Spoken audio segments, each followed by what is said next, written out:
So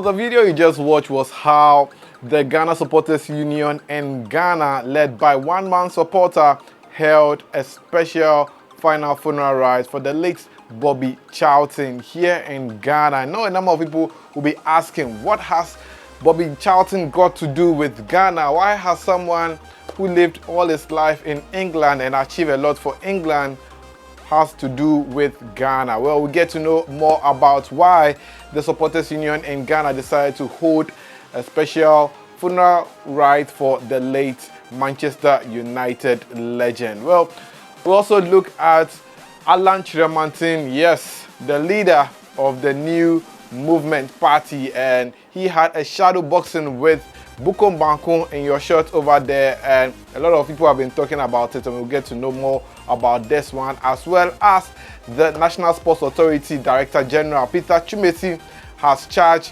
clubs in the Ghana Premier League as well as the Ghana Football Association to build their own stadium and stop complaining that the football stadium we have in Ghana is not in the right state. Well, we'll get to know more about this and more right here on the channel. My name is Joseph Adamafiu, and it's a pleasure to bring you up to speed on the latest happenings and sports. Before we get into all this and more, please subscribe to the channel if you haven't, like, share, and don't forget to leave a comment. So let's get right into it. And the Ghana Supporters Union on Monday, November 13th, held the final funeral rite of the late Bobby Charlton right here in Ghana as a replica for the one which was being held in Manchester. The late Bobby Charlton, as we all know, played for the English national team and also played for Manchester United, and he died at the age of 86, and his final funeral rites was held in Manchester. But here in Ghana, the Ghana Supporters Union decided to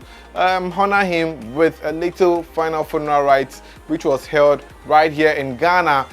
I mean, Tesano to be precise. And now people are saying, where is it happening? Is it happening outside Accra? Because Accra, there, Charlie, people, them eye open and all that. But it happened right here in Tesano, and it had the likes of one-man supporter being the lead charge of this particular final funeral rite, which was being held in a video that has gone viral of social media. A number of people have been talking about it. So let me answer the question: why is the Ghana Supporters Union having this final funeral rite for the late Bobby Charlton? Well, according to information that I've gathered, well, Abraham Boachi, yes, one-man supporter, is the one who led the Ghana Supporters Union to hold this particular replica of the final funeral rite for the late Bobby Charlton. According to what I've gathered, one-man supporter, when he was at a particular tournament with Ghana, well, he met the late Bobby Charlton, and that was when Bobby Charlton decided to call him or name him the one-man supporter. So he got his name, one-man supporter, from the late Bobby Charlton. So as a way of paying his last respect to the late Bobby Charlton, one-man supporter decided to hold his own version of the late Bobby Charlton's funeral right here in Ghana. So that is what you are seeing in your shot. Let's take a look at it, and when we come back, we'll talk some more.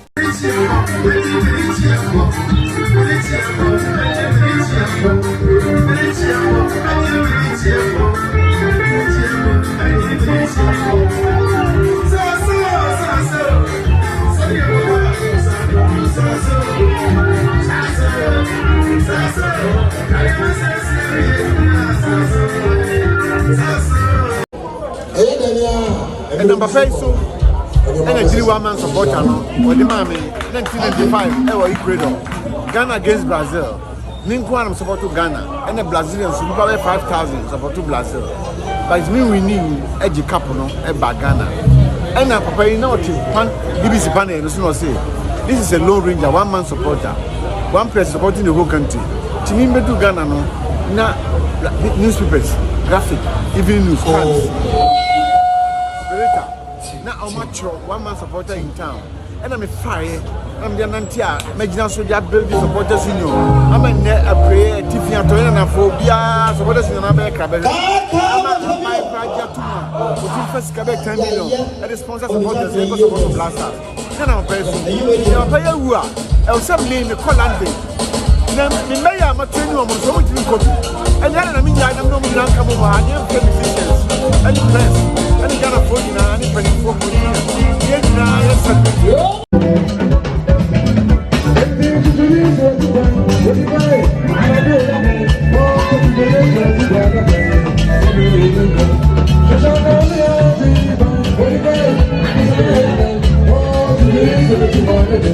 So that is how the Ghana Supporters Union in Ghana decided to pay their final respect to the late Bobby Charlton. And you can see his obituary in the banner over the background and the musical performance from some Ghanaian gospel musicians and the Jama songs that you heard from the Supporters Union and all that. But in Manchester, the likes of Sir Alex Ferguson as well as former players, that is Roy Keane and Paul Scholes, all attended the funeral rites of the late Bobby Charlton, who died at the age of 86. So let's move ahead and do some more. And earlier today, the leader of the Movement for Change, that is Alan Chiramantin, popularly known as Alan Cash, was spotted in a video that has also gone viral on social media, engaging in a shadow boxing with Brian Makamoku, popularly known as Bukom Banku. Well, the shadow boxing fight happened at the Transport Emporium, the same place that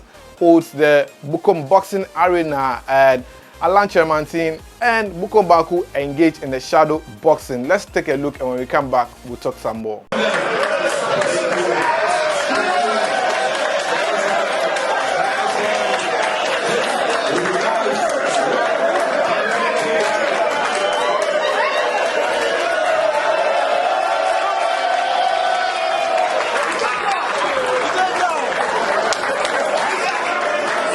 So that is the short clip of the shadow boxing that went on between Alan Chermantin versus Brian Makamoku, popularly known as Bukom Banku. This particular show happened at the Transport Emporium, particularly because Alan Chermantin's son was having the organization of the Inshona Rave. So come this December, there will be an Inshona Rave.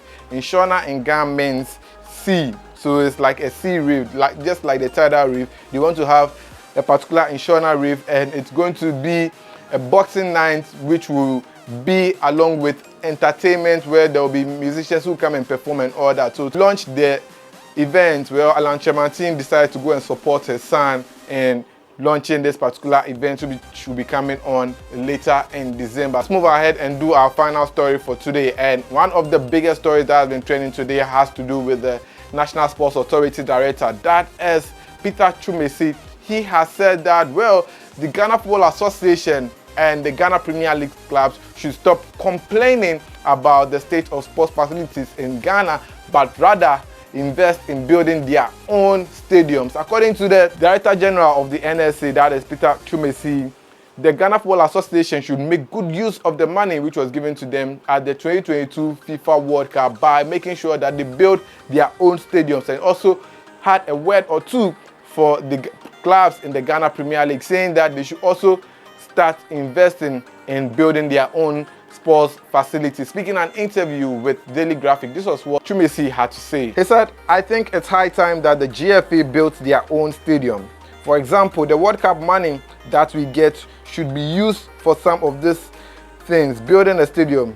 We can use the World Cup money to design a stadium purposefully for football, Matters, and the Federation, that is GFA, will handle it." On the Ghana Premier League clubs, he said, not only the GFA, but all the clubs playing in the Premiership must own stadiums or venues good enough to host a match. If I have my way, every club that plays in the Premier League must demonstrate that they have their own stadium. If they don't have the money, they can team up with the banks for loans to be deducted from their gate proceeds for a number of years. And that is what Dr. Chumesi is saying. This issue arose after Great Olympics played in the Monday night Ghana Premier League encounter against Inswatriman, and there was no light, and people were complaining. Later on, the floodlight came on. People were complaining about the state of the facility and saying that, well, the NSA is not managing the Accra Sports Stadium and other stadium facilities in Ghana very well. And now the